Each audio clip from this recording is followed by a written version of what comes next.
পার্থ চট্টোপাধ্যায় এবং অর্পিতা মুখোপাধ্যায় নামে আরো বেনামি সম্পত্তি রয়েছে এই দাবি করা হচ্ছে আয়কর দপ্তরের তরফে, এবং যে কারণে অর্পিতা মুখোপাধ্যায়কে জেরা করার প্রয়োজন রয়েছে বলে মনে করছে আয়কর দপ্তর। আর কি জানা যাচ্ছে আয়কর দপ্তর সূত্রে?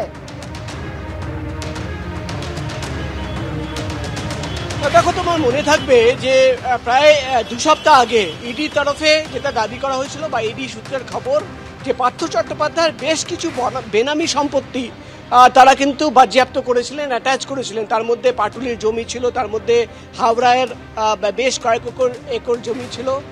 এবার যেটা আমরা দেখতে পাচ্ছি যে গতকাল আয়কর দপ্তরের আধিকারিকরা ইডির যে স্পেশাল কোর্ট, যে মামলায় পার্থ চট্টোপাধ্যায় প্রেসিডেন্সি জেলে রয়েছেন, অর্পিতা মুখোপাধ্যায় তিনিও কিন্তু জেলে রয়েছেন, সেই কোর্টে গিয়ে তারা একটি আবেদনপত্র জমা দিয়েছে, অনুমতি চেয়েছে। কিসের অনুমতি? তারা পারমিশন চাইছে যে তারা জেলে গিয়ে, যে জেলে অর্পিতা মুখোপাধ্যায় রয়েছেন সেই জেলে গিয়ে অর্পিতা মুখোপাধ্যায়কে তারা জেরা করতে চায়, জিজ্ঞাসাবাদ করতে চায়, তার বয়ান রেকর্ড করতে চায়। কেন?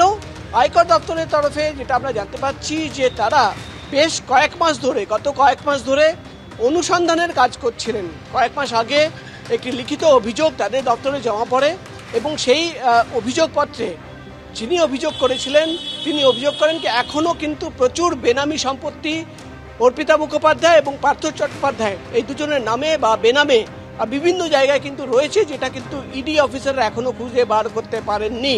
এবং এই তথ্য পাওয়ার পর গত কয়েক মাস ধরে অনুসন্ধানের কাজ চলছিল। আয়কর দপ্তর সূত্রে আমরা জানতে পারছি যে এই অনুসন্ধানের সময় বেশ কয়েকটা নতুন সম্পত্তির হদিশ তারা পেয়েছেন। কোথায় সেই তথ্য আমাদের কাছে নেই বা তারা অফিসিয়ালি জানাচ্ছেন না, কিন্তু কোর্টে গিয়ে তারা যে এই মর্মে একটা পিটিশন ফাইল করেছেন এবং আবেদনপত্রে তারা অনুমতি চেয়েছেন যে অর্পিতা মুখোপাধ্যায়কে তারা গিয়ে জিজ্ঞাসাবাদ করতে চান। এখানেই কিন্তু আয়কর দপ্তরের আধিকারিকরা মনে করছেন যে শুধুমাত্র অর্পিতা নয়, পার্থ চট্টোপাধ্যায়েরও কিন্তু প্রচুর বেনামি সম্পত্তি বিভিন্ন জায়গায় রয়েছে, যেটা কিন্তু খুঁজে বার করতে হবে। এবং এখানেই তুমি জানো যে ইনকাম ট্যাক্সের আয়কর দপ্তরের একটি আলাদা সেল থাকে যারা বেনামি সম্পত্তি নিয়েই কিন্তু কাজ করে, তদন্ত করে, এবং সেই উইংয়ের অর্থাৎ বেনামি সম্পত্তি ডিপার্টমেন্ট যারা দেখে বা তদন্ত যারা দেখে তারাই কিন্তু গতকাল আমরা দেখলাম ব্যাংশাল কোর্টের ইডি স্পেশাল কোর্টে পৌঁছে যান এবং সেখানে গিয়ে তারা এই মর্মে একটি পিটিশন ফাইল করেছেন। এবং তারা দাবি করছেন, অর্থাৎ আয়কর দপ্তরের তরফে দাবি করা হচ্ছে যে এখনও প্রচুর বেনামি সম্পত্তি রয়েছে, যেটা কিন্তু খুঁজে পাওয়া সম্ভব হয়নি গত 1.5-2 বছরের এই তদন্তের মধ্যে। তাদের কাছে বেশ কিছু তথ্য রয়েছে, প্রমাণ রয়েছে, এবং সেই তথ্য প্রমাণ তারা কিন্তু অর্পিতা মুখোপাধ্যায়কে দেখিয়ে তাকে কিন্তু জিজ্ঞাসাবাদ করতে চান। যে সমস্ত তথ্য প্রমাণ তারা পেয়েছেন এবং সেই সমস্ত কিছুর ভিত্তিতেই অর্পিতা মুখোপাধ্যায়কে জেরা করার আবেদন তারা জানিয়েছেন। কারণ আয়কর দপ্তর মনে করছে যে পার্থ চট্টোপাধ্যায় এবং অর্পিতা মুখোপাধ্যায়ের নামে আরো বেনামি সম্পত্তি রয়েছে। আমরা এই নিয়ে টেলিফোনে কথা বলেছিলাম বিজেপি নেতা সজল ঘোষের সঙ্গে।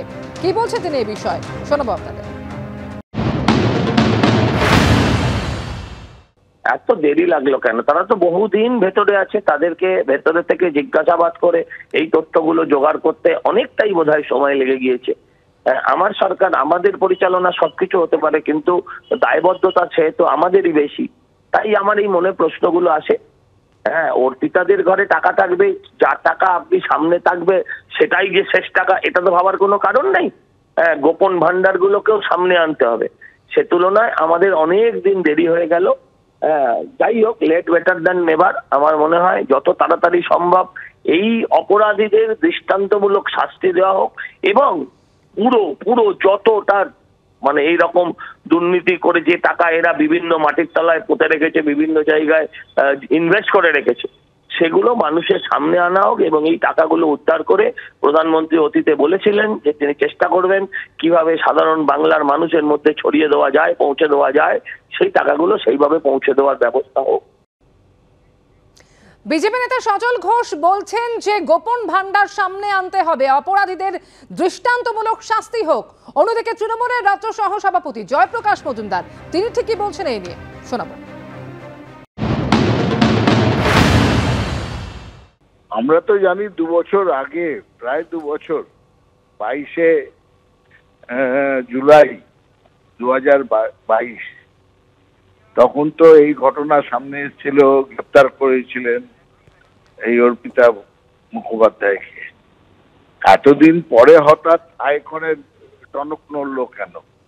এগুলো কি মামলা দীর্ঘায়িত করার মতলব? ইডি সিবিআই কিছু করতে পারছে না, এবার সময় এসে গেছে, আদালতের চাপে পড়ে তাদের বেল ইত্যাদির প্রশ্ন সামনে এসে গেছে, যে এতদিন কি তদন্তে উঠে আসলো, তাই জন্য আজকে হঠাৎ আয়কর দপ্তর টনক নড়লো। তারা বলছে আমাদের আরো অনেক তদন্ত করতে হবে, বেনামি সম্পত্তি আছে ইত্যাদি। এতদিন কি ঘুমিয়েছিল?